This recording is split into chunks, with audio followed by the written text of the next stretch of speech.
Hello dear students, आज के video में हम लेवल 1 की क्वेश्चन 31 टू 40 डिस्कस करेंगे। Let's start by question 31। 31 में क्या पूछा गया? Vapour density of a mixture NO2 and N2O4 is 27.6। Mole fraction of N2O4 अपने को यहाँ पर आइडेंटिफाई करना है। तो सबसे पहले हमारे पास जो मिक्सचर का वेपर डेंसिटी दिया गया है, इससे अपन मिक्सचर का मोलर मास निकाल सकते हैं, क्योंकि हमारे पास जो वेपर डेंसिटी होता है वो क्या होता है? Molar mass divided by 2 equal to हमारे पास क्या हो जाएगा? 27.6। तो हमारे पास मोलर मास मिक्सचर का क्या होगा? 2 मल्टीप्लाइड बाई 27.6। इसको मल्टीप्लाई करेंगे तो आपके पास क्या आ जाएगा? 55.2। ठीक है, यहाँ पर अपन देखें कि NO2 और N2O4 हमारे पास मिक्सचर है। इस मिक्सचर का मोल फ्रैक्शन अपने पास क्या होगा वो अपने को ध्यान पता करना है। तो लेट टोटल मोल हमारे पास क्या हो जाए? टोटल मोल्स हमारे पास 1 हो जाए इस मिक्सचर के। तो यहाँ पर N2O4 के यदि मोल फ्रैक्शन क्या हो? x, तो NO2 का कितना हो जाएगा? 1 माइनस एक्स। ठीक है, ये हमारा क्या है? Mole fraction. अब यदि हमारे पास यहाँ पर क्या दिया हुआ है? यहाँ पर अपने पास मोलर मास दिया गया मिक्सचर का, तो एवरेज मोलर मास का एक्सप्रेशन अपन लिखें तो हमारे पास क्या होता है? M1x1 plus M2x2। यहाँ पर x क्या है? मोल फ्रैक्शन, और M1 और M2 हमारे पास क्या होंगे? Molar mass of NO2 and molar mass of N2O4। तो अपन M1 इक्वल टू लिखते हैं molar mass of NO2, nitrogen का 14 है, ऑक्सीजन का 16 इंटू 2। तो ये हमारे पास क्या हो जाएगा? 14 प्लस 32 इक्वल टू 46। इसी तरह से M2 अपन निकालें तो हमारे पास मोलर मास ऑफ N2O4 हमारे पास कितना हो जाएगा? 14 इंटू 2 प्लस 16 इंटू 4। इससे अपने पास एक्सप्रेशन को सॉल्व करेंगे तो 28 प्लस 64 हमारे पास 92 हो जाएगा। तो हमारे पास मोल फ्रैक्शन N2O4 का अपन ने x मान है, तो x यदि M1 अपने पास लिखे तो 46 इंटू 1 माइनस एक्स प्लस अपने पास 92 इंटू अपने पास क्या हो जाएगा? सॉरी, ये एक्सप्रेशन डिफरेंट तरह से लिखा जाएगा। यहाँ पर NO2 का मोल फ्रैक्शन 1 माइनस एक्स है, तो यहाँ पर 46 into 1 minus x plus N2O4 है तो 92 इंटू एक्स, और एवरेज मोलर मास कितना दिया है? 55.2। जब इसको आप सॉल्व करेंगे तो हमारे पास x की वैल्यू क्या आ जाएगी? 0.2। तो ऑप्शन कौन सा करेक्ट आंसर हो जाएगा? यहाँ पर ऑप्शन बी करेक्ट आंसर हो जाएगा। नेक्स्ट क्वेश्चन है 32। 32 में क्या पूछा गया है कि density of an ideal gas at 2 atmospheric pressure and 600 kelvin is 2 gram per litre. Calculate relative density of this gas with respect to neon gas at same condition. तो हमारे पास डेंसिटी अपन सबसे पहले PV is equal to NRT ideal gas equation use करेंगे, जिसमें n number of moles है, जिसे आप mass divided by molar mass से डिनोट कर सकते हैं, R एंड T। तो यहाँ पर प्रेशर को आप लिखें तो हमारे पास मास पर यूनिट वॉल्यूम V को अपन डिनोमिनेटर में ले आएंगे 1/m/RT। ये मास पर यूनिट वॉल्यूम जो है वो क्या एक्सप्रेशन हो जाएगा? डेंसिटी का। तो इस एक्सप्रेशन से अपन डेंसिटी का फॉर्मूला डिराइव करेंगे तो ये क्या हो जाएगा? PM/RT, जहाँ पे P प्रेशर है, M मोलर मास है, R gas constant, T temperature. तो यहाँ पर अपन वैल्यूज पुट करें कि हमारे पास 2 एटमॉस्फेरिक प्रेशर पे मोलर मास यहाँ पर गिवन नहीं है, R की वैल्यू कितनी दी गई है? 1/12, और टेम्परेचर कितना दिया गया है? 600 केल्विन। इसकी वैल्यू कितनी आ रही है? यहाँ पे 2 ग्राम पर लीटर आ रही है। तो इसको फर्दर कैलकुलेट करें अपन तो हमारे पास 50 ये हो जाएगा, 2 से 2 कैंसिल हो जाएगा, और हमारे पास मोलर मास जो आ जाएगा, मोलर मास ऑफ गैस, वो आ जाएगा 50। ठीक है, अब अपने पास क्या करना है? रिलेटिव डेंसिटी अपने को कैलकुलेट करनी है। रिलेटिव डेंसिटी, रिलेटिव डेंसिटी में हमारे पास क्या होगा? मोलर मास ऑफ गैस, और जिसके रेफरेंस में अपन कर रहे हैं वो क्या है? Molar mass of neon gas. ऐसा क्यों? क्योंकि हमारे पास रिलेटिव डेंसिटी का जो फॉर्मूला होता है वो हमारे पास होता है density of gas upon density of neon gas, और अपन ने यहाँ पर भी देखा है कि डेंसिटी जो है हमारे पास मोलर मास के डायरेक्टली प्रोपोर्शनल है। तो जो रेशियो डेंसिटी का होगा वही रेशियो क्या होगा? मोलर मास का होगा। मोलर मास ऑफ गैस अपने पास गिवन है 50, नियॉन का मोलर मास कितना होगा? 20। तो इसका वैल्यू कैलकुलेट करेंगे तो हमारे पास क्या आ जाएगा? 2.5। तो हमारा आंसर कौन सा हो जाएगा यहाँ पर, ऑप्शन ए करेक्ट आंसर हो जाएगा। नेक्स्ट क्वेश्चन है 33। Average atomic mass of magnesium is 24.31 atomic mass unit. This magnesium is composed of 79 mole percentage of 24 magnesium and remaining 21 mole percent of 25 magnesium and 26 magnesium. अपने को मोल percentage किसका निकालना है, 26 magnesium का निकालना है। तो हमारे पास क्या दिया गया है, यदि अपन देखें मैग्नीशियम 24 अपने पास है, उसके बाद हमारे पास यहाँ पर 25 मैग्नीशियम प्लस 26 मैग्नीशियम है। अब यहाँ पर 24 मैग्नीशियम जो है वो कितना अमाउंट दिया गया, मोल परसेंटेज यदि अपन देखें यहाँ पर मोल परसेंटेज हमारे पास 79% होगा। रिमेनिंग 21% जो होगा 25 मैग्नीशियम एंड 26 मैग्नीशियम हो जाएगा। तो टोटल है, तो लेट्स सी हमने पास मोल परसेंटेज 25 मैग्नीशियम का क्या हो जाए x, और इसका कितना बच जाएगा रिमेनिंग 21 माइनस x। तो अपने को क्या निकालना था, 26 मैग्नीशियम का निकालना था, तो इसी को अपन x रखते हैं चलिए, जिससे अपनी कैलकुलेशंस में ईजी रहेगा बाद में। ठीक है, तो अपन किसी को भी रख सकते हैं, इससे कोई फर्क नहीं पड़ता अपने पास। यहाँ पे x मोल परसेंट इसका है और 21 माइनस x मोल इसका है। ठीक है, अब अपने को यहाँ पर एवरेज मोलिकुलर मास दिया गया या एवरेज एटॉमिक मास आप बोल सकते हैं। तो हमारे पास ये जो मास होगा मोलर मास एवरेज, ये क्या होगा, summation over mole percentage multiplied by इसका एटॉमिक वेट, या जो भी आइसोटोप हमारे पास है उसका वेट क्या होगा। इन सब का सब्स्टिट्यूएंट्स का अपन एडिशन कर देंगे। समेशन का साइन इसलिए यूज़ किया गया है यहाँ पर। तो हमारे पास मोल परसेंटेज क्या है इनिशियली 79%, तो 79/100 इंटू 24 प्लस यहाँ पर x परसेंट अपन ने देखा मोल परसेंट है, multiplied by 26 plus 21 minus x by 100 multiplied by 25। ठीक है, जिसकी वैल्यू क्या दी गई है यहाँ पर 24.31। जब ये इस एक्सप्रेशन को आप सॉल्व करेंगे तो हमारे पास x की वैल्यू क्या आ जाएगी, x की वैल्यू आ जाएगी यहाँ पर 10%। तो हमारे पास क्या हो जाएगा, यहाँ पर सॉल्व करने में हमें पता लगा कि 26 मैग्नीशियम का कितना मोल परसेंट है, 10% है। तो ऑप्शन ए करेक्ट आंसर हो जाएगा। नेक्स्ट क्वेश्चन है 34। इंडियम जिसका एटॉमिक वेट अपने को 114.82 दिया गया, इसके दो नेचुरल आइसोटोप्स है, जिसमें से एक आइसोटोप का अबंडेंस क्या है 95.72 और उसका वेट क्या है 114.90। इसके अलावा सेकंड आइसोटोप है, उसका परसेंटेज अबंडेंस अपन 100 में से माइनस कर देंगे, उसका एटॉमिक वेट अपने को कैलकुलेट करना है। तो हमारे पास सबसे पहले देखिए कि जो इंडियम है उसका एटॉमिक वेट हमारे पास क्या होगा, इसका एटॉमिक वेट हो जाएगा 114.82। ठीक है, अब अपने पास परसेंटेज अबंडेंस देखे अपन, दो आइसोटोप्स दिए गए, उनमें परसेंटेज अबंडेंस क्या होगी। तो हमारे पास फर्स्ट आइसोटोप जो है उसकी परसेंटेज अबंडेंस है 95.72। ठीक है, और सेकंड आइसोटोप जो होगा उसकी परसेंटेज अबंडेंस क्या हो जाएगी, 100 में से आप माइनस कर देंगे 95.72 को, तो ये हमारे पास क्या आ जाएगा 4.28%। अब अपने पास परसेंटेज अबंडेंस के साथ साथ पर्टिकुलर आइसोटोप का वेट क्या दिया गया, यहाँ पर अपने पास दिया गया 114.9041 और इसका एटॉमिक वेट दिया हुआ नहीं है, तो लेट इसका एटॉमिक वेट m है।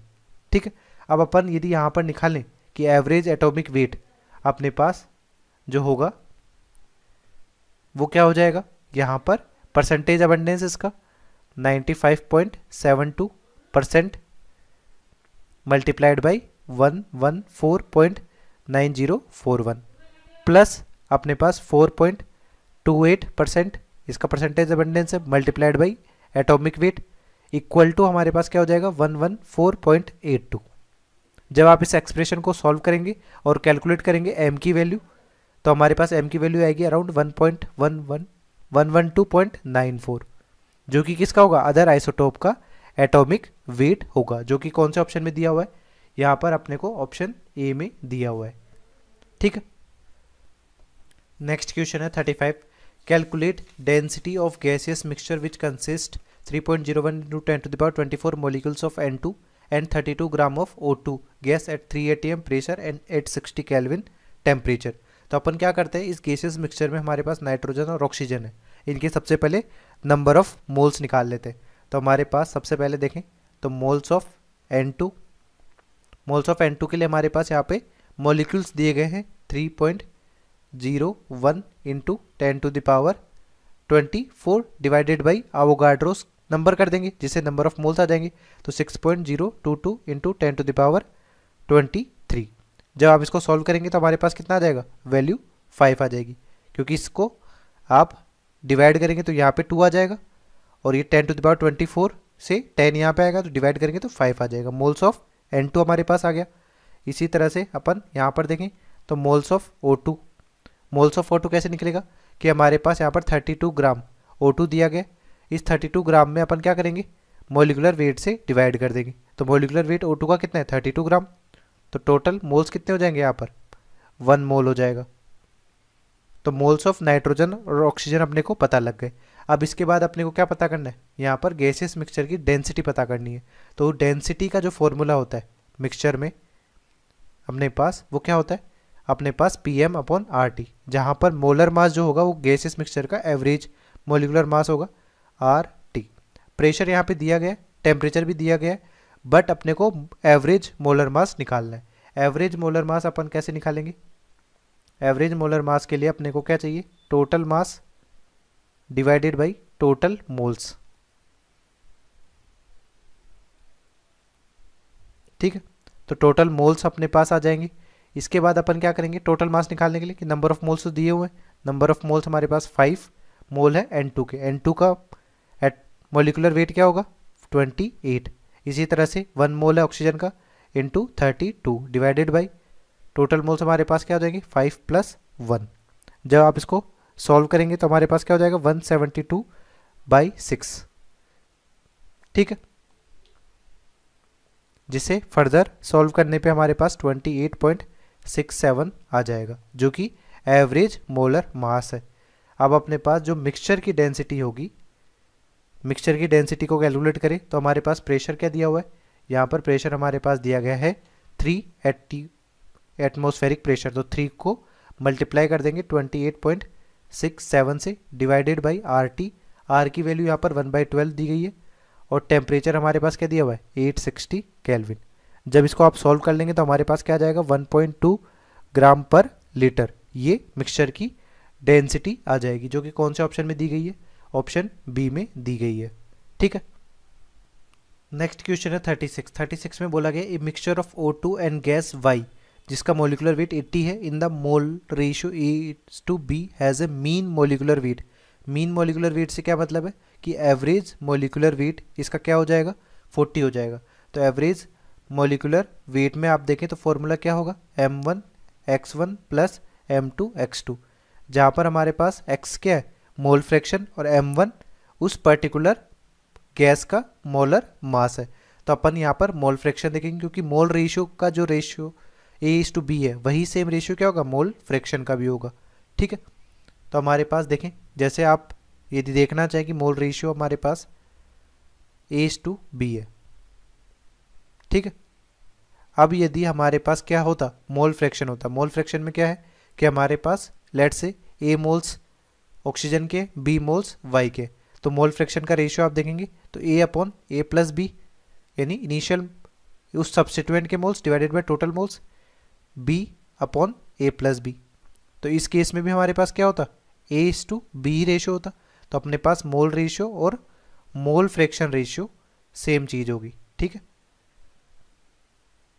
तो हमारे पास क्या देख लेते हैं, यहाँ पर अपन मोल फ्रैक्शन निकाल लेंगे, तो उसके बेसिस पे अपन वैल्यूज पुट करेंगे और देख लेंगे। तो हमारे पास लेट अपन ये मान लेते हैं कि हमारे पास O2 का मोल फ्रैक्शन इज x, इसका मोल फ्रैक्शन x हो गया। तो हमारे पास मोल फ्रैक्शन ऑफ y क्या हो जाएगा, 1 - x, टोटल में से माइनस कर दिया।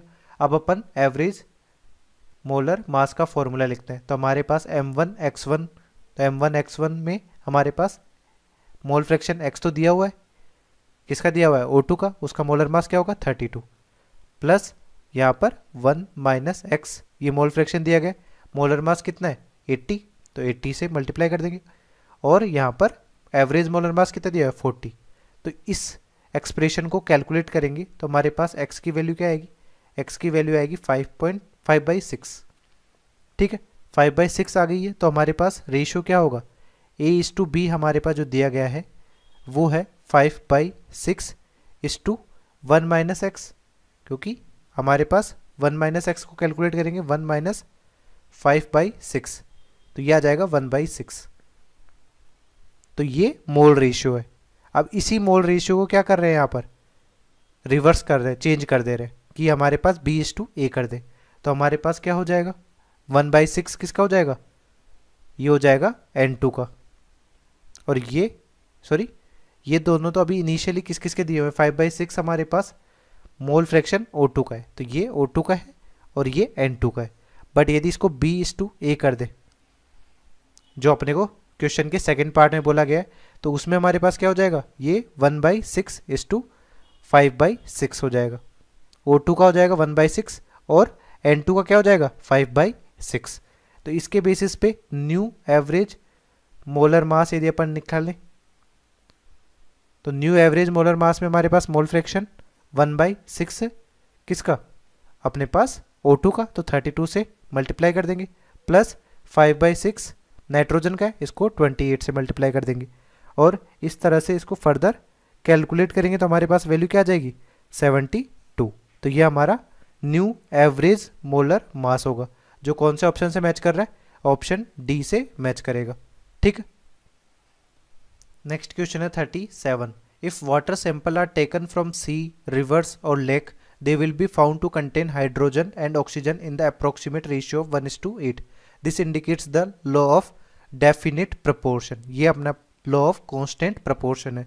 law of constant proportion या definite proportion हमारे पास क्या कहता है, law of definite proportion हमारे पास क्या है, for a given compound ratio of mass of each element is always constant irrespective of source from which it is taken. For example हमारे पास हाइड्रोजन और ऑक्सीजन की रिएक्शन कराकर आप H2O का फॉर्मेशन करें या मीथेन का कंबशन कराकर H2O का फॉर्मेशन करें, दोनों ही केस में एक H2O मॉलिक्यूल में हमारे पास यदि अपन 1 मोल ले लेते हैं या 1 मॉलिक्यूल ले लेते हैं, तो हमारे पास क्या होगा 2 मोल हाइड्रोजन और 1 मोल ऑक्सीजन होगा। 2 मोल हाइड्रोजन का वेट 2 ग्राम होगा, 1 मोल ऑक्सीजन का 16 ग्राम होगा। जो रेशियो आप निकालेंगे तो 1:8, ये रेशियो हमेशा मेंटेन रहेगा। तो वही चीज़ अपने को क्वेश्चन में पूछी गई थी, तो ऑप्शन बी हमारा करेक्ट आंसर हो जाएगा। नेक्स्ट है हमारे पास 38। Hydrogen and oxygen combine to form H2O2 and H2O containing 5.93% and 11.2% hydrogen respectively. The data illustrates. तो हमारे पास इसमें क्या हो रहा है कि हाइड्रोजन एंड ऑक्सीजन दो कंपाउंड है, ये दो डिफरेंट कंपाउंड्स का फॉर्मेशन कर रहे हैं, H2O2 और H2O। ठीक है, इसमें अपन मास देखें कि हमारे पास 1 मोल भी ले लेते हैं, तो यहाँ पर हाइड्रोजन का कितना मास होगा, यहाँ पर हाइड्रोजन का मास होगा 2 ग्राम और यहाँ पर भी हाइड्रोजन का 2 ग्राम। और फिर यहाँ पर ऑक्सीजन में देखें तो ऑक्सीजन का रेशियो इंटीजर मल्टीपल है कि यहाँ पर 2 मोल ऑक्सीजन है, 2 × 16 होगा, और यहाँ पर हमारे पास क्या होगा ओनली 16 होगा। तो यहाँ पर जो रेस्ट सेकंड एलिमेंट है उसके मास का जो रेशियो होगा वो एक इंटीजर रेशियो होगा। दैट मीन्स ये कौन सा लॉ फॉलो कर रहा है, लॉ ऑफ मल्टीपल प्रोपोर्शन। तो यहाँ पर ऑप्शन डी करेक्ट आंसर हो जाएगा। So law of multiple proportion क्या है, if 2 elements reacts and forms different multiple compounds then for fixed mass of the one element the ratio of mass of other elements in this compound is always integer ratio. For example हमारे पास H2O2 और H2O था, hydrogen का मास यहाँ पर अपन ने fix कर दिया था, बट ऑक्सीजन के मास अपन देखें तो यहाँ पर 32 ग्राम था और यहाँ पे 16 ग्राम था, जिसका रेशियो अपन ने निकाला तो इंटीजर क्या आ गया 2 आ जाएगा। ठीक है, अब यहाँ पर आपको एक कन्फ्यूजन है कि हमारे पास इस डेटा का क्या मीनिंग है कि 5.93% एंड 11.2% हाइड्रोजन यहाँ पर प्रेजेंट है। तो यहाँ पर जो H2O2 है, इस H2O2 में यदि मैं मास परसेंटेज निकालूँ हाइड्रोजन का, तो हाइड्रोजन का मास परसेंटेज क्या होगा 2 gram divided by total mass H2O2 का। टोटल मास क्या होगा हाइड्रोजन का मास प्लस ऑक्सीजन का मास, यानी 2 + 32 × 100। तो इसके बेसिस पे अपन फर्दर इसको सॉल्व करेंगे। तो हमारे पास क्या होगा 2/34 इंटू 100 जो कि नियरली इक्वल होगा किसके 5.93% के। तो ये हमारे पास क्या दिया गया 5.93% इसका मास परसेंटेज दिया गया। दैट मीन्स ये इंडिकेट क्या कर रहा है कि हमारे पास जो H2O बन रहा है H2O2 बन रहा है वो 1 मोल अपने पास मिल रहा है। सिमिलरली अपन H2O के केस में निकालेंगे तब अपने पास यहाँ पर हाइड्रोजन का जो मास परसेंटेज है वो क्या हो जाएगा यहाँ पर नियरली 11.2% हो जाएगा mass percentage of hydrogen.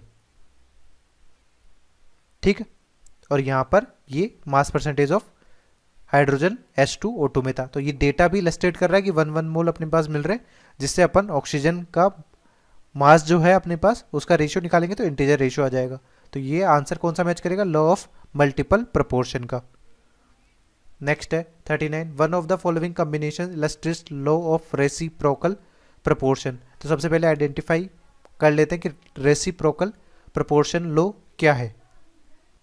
Law of reciprocal proportion. If three element A, B and C reacts to form AB and AC compound, then for fixed mass of A, ratio of mass of B and C in these compounds is either same or integer multiple of ratio of mass of B and C in the compound BC when they react directly. तो यहाँ पर अपने पास illustration भी दिया है कि A और B दोनों मिलकर AB बनाया और A और C AC बनाए। जब इन दोनों में अपन एक का मास कांस्टेंट रख दें तो B और C का जो रेशियो होगा उसे लेट से N1 डिनोट कर दिया। फिर हमारे पास B और C का रेशियो जब कंपाउंड BC बना है उसमें लेट से N2 निकाला। अब इन रेशियो का अपन क्या करें डिवाइड कर दें तो या तो या इधर 1 होगा या इंटीजर रेशियो होगा। तो ये कौन सा रूल फॉलो कर रहा है लॉ ऑफ रेसिप्रोकल प्रोपोर्शन। तो यहाँ पर ऑप्शन सी में देखिए कार्बन सल्फर और ऑक्सीजन 3 एलिमेंट दिए गए। तो हमारे पास देखिए कार्बन और सल्फर दोनों ने रिएक्ट किया तो हमारे पास CH2 बन गया। कार्बन और ऑक्सीजन ने रिएक्ट किया तो हमारे पास क्या बन गया कार्बन डाइऑक्साइड बन गया। अब यहाँ पे कार्बन 1 मोल है तो यहाँ पे कार्बन को कांस्टेंट रख दिया अपन ने। सल्फर और ऑक्सीजन का रेशियो अपन ने निकाला तो सल्फर इज टू ऑक्सीजन 2:2 है। तो हमारे पास यहाँ पर रेशियो क्या आ जाएगा सल्फर ऑक्सीजन का 2/2 विच इज इक्वल टू 1। इसी तरह से अपन SO2 का फॉर्मेशन करते हैं उसमें हमारे पास क्या होगा कि सल्फर प्लस ऑक्सीजन रिएक्शन कर रहा है तो SO2 का फॉर्मेशन हो रहा है। इसमें हमारे पास सल्फर और ऑक्सीजन का रेशियो क्या हो जाएगा 1/2। ठीक है, तो अब अपन को क्या करना है यहाँ पर तो यहाँ पर अपन रेशियो निकालेंगे तो यहाँ पे 1 दिया गया और यहाँ पे हाफ दिया गया जो कि हमारे पास क्या हो जाएगा 2 के बराबर हो जाएगा। तो ऑप्शन कौन सा करेक्ट हो जाएगा यहाँ पर कि ऑप्शन सी रिक्वायर्ड कंडीशन को फुलफिल कर रहा है तो ये लॉ ऑफ रेसिप्रोकल प्रोपोर्शन को फॉलो करेगा। तो ऑप्शन सी करेक्ट आंसर हो जाएगा। नेक्स्ट है 40 carbon and oxygen combine to form 2 oxides carbon monoxide and carbon dioxide in which the ratio of the weights of carbon and oxygen is respectively. तो हमारे पास carbon monoxide और carbon dioxide दोनों में ही carbon का मास fixed है, केवल oxygen का मास जो हो रहा है वो वेरी कर रहा है 16 है और 32 है।